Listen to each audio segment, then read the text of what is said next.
बुद्ध का एक शिष्य उनका उपदेश सुनकर भिक्षु हो गया। वह एक दिन नगर में भिक्षा मांगने गया। नियम था कि 3 घरों में भिक्षा मांगी जाती थी। बुद्ध के लगभग सारे शिष्य युवक थे। ये भिक्षु युवक भी शरीर से गठीला और सुंदर था। एक तो वह यौवन के रंग में रंगा हुआ था, अर्थात तन में आकर्षण था। दूसरा मन पवित्र था, अर्थात मन में ईश्वरीय शक्ति भरी हुई थी। जिसका तन और मन दोनों सुंदर है, वह परमात्मा के निकट है। वह भिक्षु एक घर के सामने भिक्षा मांगने के लिए रुका। वह मकान वासवदंता नाम की एक वेश्या का था। वह भिक्षु की आवाज सुनकर तुरंत बाहर आई और द्वार पर देखा कि एक सुंदर नौजवान जिसका शरीर गठा हुआ है एवं उसका मुख एक अलौकिक आभा से युक्त है। उसको देखकर ऐसा लग रहा था कि वह भिक्षु युवक शांति और आनंद में डूबा हुआ है। वेश्या उसे देखकर हैरान रह गई, जबकि वह स्वयं भी बहुत सुंदर थी। सारा वैशाली नगर उसके पीछे घूमता था कि वह हमको स्वीकार कर ले, हमसे विवाह कर ले, पर वह किसी को भी स्वीकार नहीं करती थी। उस बलिष्ठ और सुंदर नौजवान भिक्षु को देखते ही वासवदंता उसे अपना दिल दे बैठी। उसने भिक्षु से कहा, घर के भीतर आओ, तनिक बैठो। भिक्षु ने इनकार कर दिया। देवी, मैं अभी नहीं आ सकता हूँ। वेश्या ने कहा, भिक्षु कभी इनकार नहीं करते, कोई बुलाए तो जाना चाहिए। मेरे भवन के भीतर आओ। हे भिक्षु, अगर भीतर आओगे तो कुछ न कुछ तो पाओगे ही। भिक्षु ने कहा, अगर कुछ देना है तो द्वार पर ही दे दो। उस वेश्या का दिल और दिमाग उस युवक के आकर्षण में बिल्कुल डूब चुका था। उसको कुछ सुनाई ही नहीं पड़ रहा था। वह भिक्षु कुछ क्षण रुककर आगे की ओर बढ़ गया। दासी ने आकर कहा, अब द्वार पर कोई नहीं है, भीतर चलो। वासवदंता को तंद्रा टूटी। वह बहुत दुखी और पीड़ित हुई। जब स्त्री के प्रणय निवेदन को कोई पुरुष ठुकरा देता है तो उसकी हालत बड़ी खराब हो जाती है। वासवदंता ने अपने जीवन में एक ही बार एक ही पुरुष के प्रति लगाव रखा था। उसने भी इनकार कर दिया। दिल टूट गया।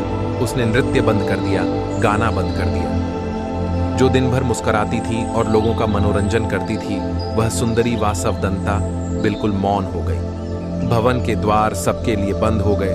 वह किसी से भी नहीं मिलती थी। कई धनाढ्य लोगों के निमंत्रण आते थे, आओ हमारे उत्सव में खुशियां बिखेर दो, किंतु वह इनकार कर देती थी। एकांत को उसने अपने जीवन का साथी बना लिया। दासी अच्छा अच्छा भोजन बनाती थी, पर उसकी भूख और प्यास को वह भिक्षु मानो सदा के लिए ले गया। वासवदंता को रात दिन वह भिक्षु याद आता था। वह बहुत कमजोर हो गई और बीमार रहने लगी। कहते हैं कि चिंता चिता से बड़ी होती है। चिता एक बार जलाती है और चिंता सदैव जलाती रहती है। वह कहीं आती जाती नहीं थी। एक ही स्थान पर लेटे लेटे उसके शरीर में कई जख्म हो गए। उसकी सुंदरता क्रूरता में बदल गई। अब उसे कोई देखना भी पसंद नहीं करता था। बहुत समय के बाद फिर वही भिक्षु उस नगर में पुनः आया। उसे मालूम पड़ा कि वासवदंता बहुत बीमार है, उसकी हालत बहुत खराब है। भिक्षु उसके द्वार पर गया। दासी ने जाकर कहा कि वही भिक्षु आए हैं। वासवदंता ने दासी से कहा, यहां पर मत आने दो। जब मैं सुंदर युवती थी, बहुत खूबसूरत थी, तब मेरा निवेदन स्वीकार न किया। अब मैं बदसूरत और बीमार हो गई। अब मैं इनके सामने कैसे जाऊं? नहीं जागूंगी। पर भिक्षु आ गए। हे देवी, आज तुझे मेरी जरूरत है। उस समय तुमको मेरी जरूरत नहीं थी। उस समय तेरी सुंदरता, तेरे नाच गाने से मोहित होने वाले हजारों थे, किंतु दुख की घड़ी में सब दूर हो जाते हैं। अब तू चिंता न कर, शर्मिंदा मत हो। मैं तेरे पास रहकर तेरी सेवा करूंगा। भिक्षु ने पवित्र भाव से उसकी सेवा की। वासवदंता की वासना मिट गई। उसका विवेक जाग उठा। भिक्षु उसे बुद्ध के पास ले गए। उसने प्रार्थना की, मुझे दीक्षा दो। बुद्ध से दीक्षा पाकर वह भिक्षुणी हो गई। अपना जीवन पतित से पावन कर लिया। बुद्धम शरणम गच्छामि। राजा के यहाँ बुद्ध का जन्म हुआ। पिता ने ज्योतिषियों को बुलाकर भविष्य पूछा।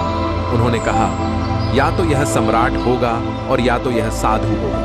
एक तरह से देखा जाए तो सच्चा सम्राट भीतर से साधु ही होता है। जब ज्योतिषियों की भविष्यवाणी राजा ने सुनी तो वे घबरा गए कि मेरा बेटा साधु हो जाए, ऐसा ठीक नहीं होगा। राजा ने पूछा, कोई उपाय बताए, क्योंकि मैं चाहता हूं कि राजा का पुत्र राजा ही बने।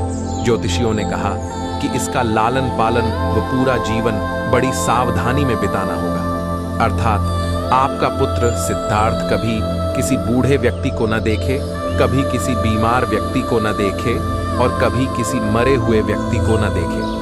जब तक ऐसा होगा तब तक वे राजा ही बने रहेंगे। अगर ऐसा नहीं हुआ तो वे साधु बन जाएंगे।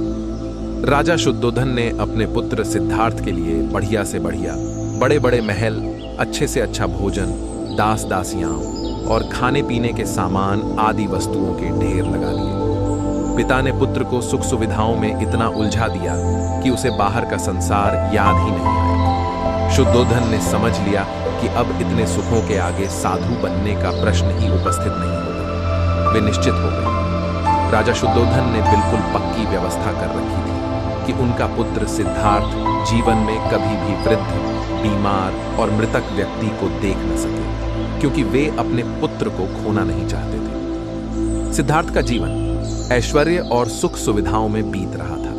उनके जवान होने पर एक सुंदर कन्या यशोधरा से उनका विवाह हो गया। विवाह हो जाने पर शुद्धोधन की आधी चिंता मिट गई। अब तो शादी हो गई, अब कहां जाएगा? अब तो मेरा पुत्र बंधन में बंध गया है, अब उसके कहीं जाने का सवाल ही नहीं उठता। 1 वर्ष बाद बेटे का भी जन्म हो गया। उसका नाम राहुल रखा गया। अब राजा शुद्धोधन को बिल्कुल पक्का विश्वास हो गया कि अब यह कहीं नहीं जा सकता। एक दिन सिद्धार्थ ने कहा कि पिताजी, आज तक मैंने कभी अपनी राजधानी नहीं देखी।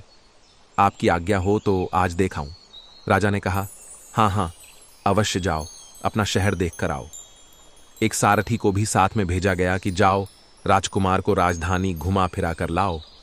फिर भी राजा ने चाक चौबंद इंतजाम कर रखा था कि कहीं चूक ना हो जाए।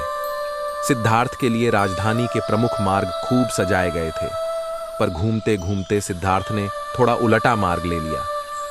वे उस मार्ग से गुजरने लगे जहां पर तैयारी नहीं थी, और आज उनको बहुत आश्चर्य हुआ जब पहली बार उन्होंने एक बूढ़े आदमी को देखा, कमर झुकी हुई, पूरी चमड़ी में झुर्रियां पड़ी थीं। वह परेशानी और दुख से बेहाल था। उसकी चाल बहुत धीमी थी।